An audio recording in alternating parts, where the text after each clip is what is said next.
400 गाई को 1000 रे परिणत करुनथिल। यह थिला तमर तपस्या। से तपस्या तमे जो करुथिल से तपस्या रे मु अत्यंत प्रसन्न होईची एवं ज्ञानर 4 भागरु भागे तुमको प्रदान करुची। प्रणिपात करिचंते सत्यकाम जावाल। राति पाइची पुणी आगकू जाइचंती। किछि बाट जिबा परे पुणी सूर्यास्त होइचंती, संध्या होइचंती।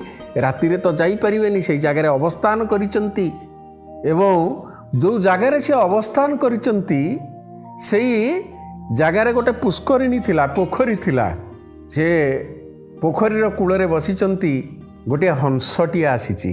हंसटी आसी सत्यकाम को कहिची, हे सत्यकाम जावाल, अरण्य भितरे तमर जो त्याग, जो समर्पण, ताहा मते मुग्ध करिची।